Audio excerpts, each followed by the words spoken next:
What is it that gives your life a sense of meaning and purpose? Because once you find that, it puts you in your power place. See, if you know what your life work is, I encourage you to start working on it. If you can't do it all at one time, do just a little bit of it. And if you don't know what it is that you showed up to do, if you don't know why you're here, I encourage you to find out what your purpose is here. What is the meaning of your life? What will be different? Have you ever asked yourself that question? I've done that. I remember coming from a friend of mine's funeral, and I was reflecting on how much time I had left. And I went for a walk in a park thinking about this guy whose life was so promising. And I mean, he wasn't an old guy. He was quite young, in fact.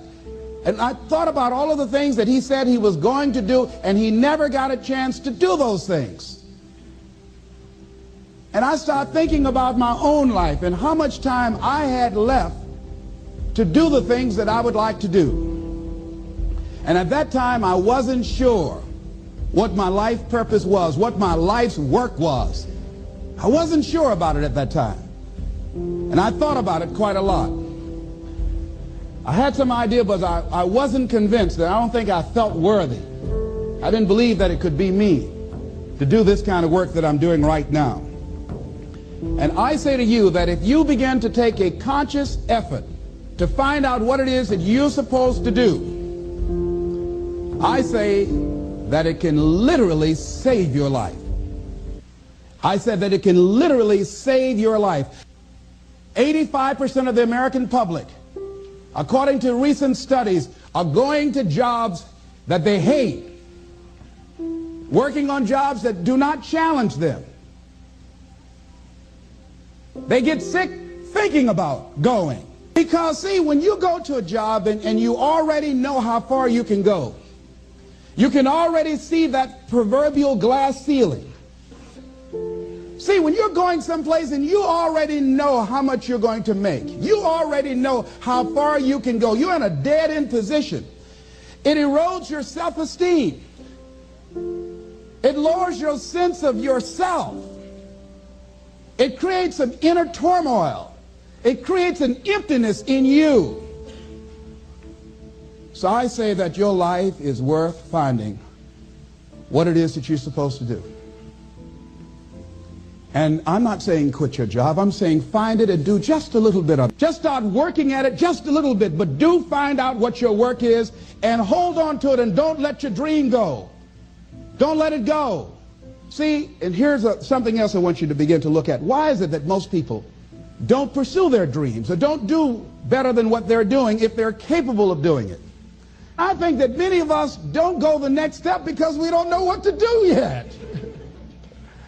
And I say that the reason that we don't even explore the possibility of what to do is because subconsciously we don't believe that it can happen for us, and we don't believe that we deserve it. So here's what I'm suggesting. How much time do you spend working on you? How much time do you spend every day working on your dream? In the last 90 days, how many books have you read? In the last year, what new skill or knowledge have you acquired? What kind of investment have you made in you?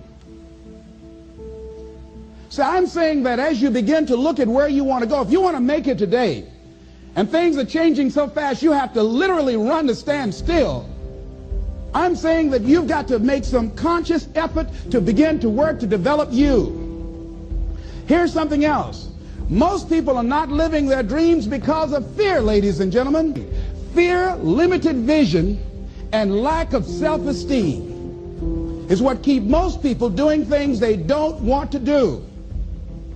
The same reason that people stay in relationships where they're abused or they're unhappy or it's unfulfilling, they can't see themselves beyond that relationship. They can't see themselves enjoying life without that person. They think that this is all that they can do. The same reason that people get stuck at a certain level in life, they can't see things being better for them. And they think that this is it and this is all they deserve. This is all they've ever seen. It's been passed on to them. And they think that this is it for them. Oh no. I was looking what Dr. Blanton Smiley Blanton, who is a colleague of Dr. Norman Vincent Peale. What he said about fear, he said, fear is the most subtle and destructive of all human diseases. Ladies and gentlemen, fear kills dreams. Fear kills hope. Fear put people in the hospital. Fear can age you. Fear, ladies and gentlemen, can hold you back from doing something that you know within yourself that you're capable of doing, but it will paralyze you. And it seemed like you're in a hypnotic spell. And I ask you a question, what is the benefit? What's the benefit of allowing fear to hold you back? What's the benefit of giving up on yourself, of not stepping out on life and taking life on? What is the benefit for you? What's the plus in that? It's one of the things I had to ask myself. So I didn't want to make any mistakes. I wanted everybody to like me. I wanted to be perfect the first time I did something. It's not going to happen.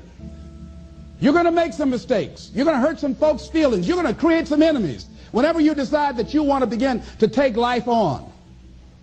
You've got to ask yourself, how long am I going to allow this to hold me back? I like what Zig Ziglar says. He said, fear is false evidence appearing real. That is an illusion that we create in our mind. It is a state of mind that can be changed. So let's look at how we can begin to take some steps to restructure that fear, to begin to expand our visions of ourselves, to begin to increase our self-esteem. Webster said that self-esteem means confidence and satisfaction in oneself.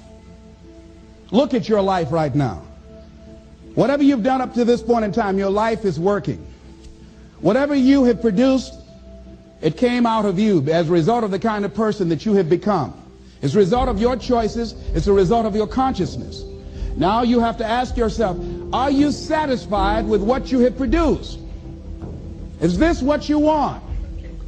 Would you like for things to be better than this? Do you believe that you deserve better than this? Or are you content? This is it. You don't have to do anything else. That you already resign yourself in life and say, well, I'm happy. I'm not starving like the people in Calcutta. Are you allowing yourself to get off the hook like that? Or do you believe somewhere in the back of your mind or in your heart that there's some other great work for you to do? There's something else that life has for you. And that's why you're here. How do we handle this fear factor? How do we increase our self-esteem? You have to begin to fortify yourself. How do we do that? I believe that you have to begin to consciously monitor your inner conversation and start talking to yourself. Start building yourself up. Sometimes the only good things you will hear about you are the things that you say to you. So I'm saying learn to be your own booster. Start building yourself up. Start encouraging yourself. Start saying, I can do this. I can make this happen. When I started thinking about becoming a speaker, I said, yes, I can do this. I can make this happen. When I start trying to convince myself I can be a businessman after flopping and failing and losing thousands of dollars and feeling stupid and dumb and having people take advantage of me because of what I didn't know, I had to talk to myself because people were saying to me that I was dumb. And somewhere in the back of my mind, I was saying, you're right. Look at what I've done. I had to say, no, Les. Hey, come on, man. Get yourself together. You can handle this. You just haven't figured it out yet. It's all right. This is your training period. This is the tuition you have to pay for what you don't know. You can do this. Other people have done it. It doesn't take an Einstein. Get you some people that can teach you some stuff that you don't know. Get you some people that have done it successfully and learn from them. Take some seminars, workshops, read some books on how to manage a business. Change the way you see yourself and begin to tend to the personal details. Understand that nobody's going to take care of your business better than you. And when I start changing that kind of mindset of beating myself up because of my mistakes, and start looking at the possibility of my doing better, of my making the adjustment that would enable me to do what I want to do successfully, things begin to change. And I say, stop beating up on yourself. You do it. I know you do it. I've done it.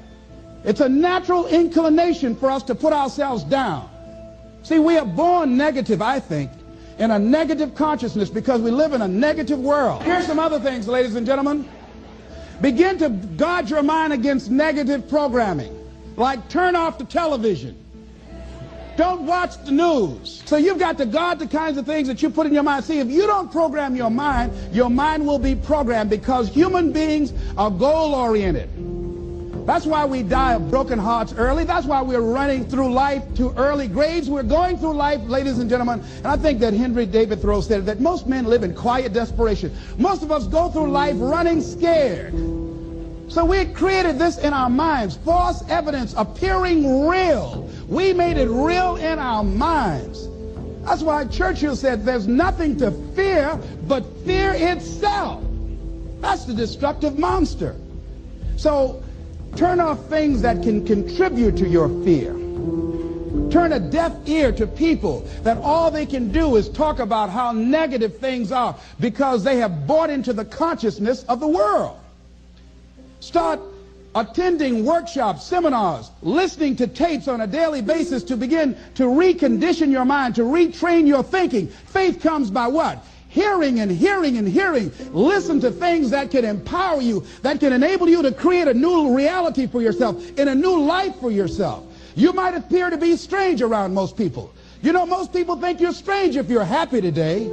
See, these people have not found their purpose in life. That's why they're grumpy. That's why they're miserable. That's why they're so negative. They're hurting and they want to hurt other people. So start practicing using programs for your mind.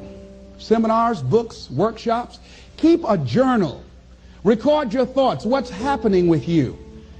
Every day when you get up, have a journal near you. See, ladies and gentlemen, we get 3 to 4 thoughts a year that if we would act on those thoughts, they could change our life. What idea are you sitting on? Write your ideas down.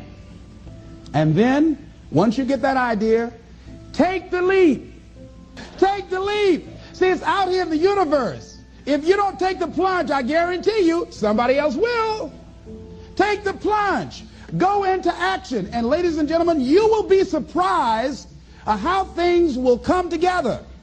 You'll be surprised. Now, you're going to have some difficult challenges. I can tell you that now.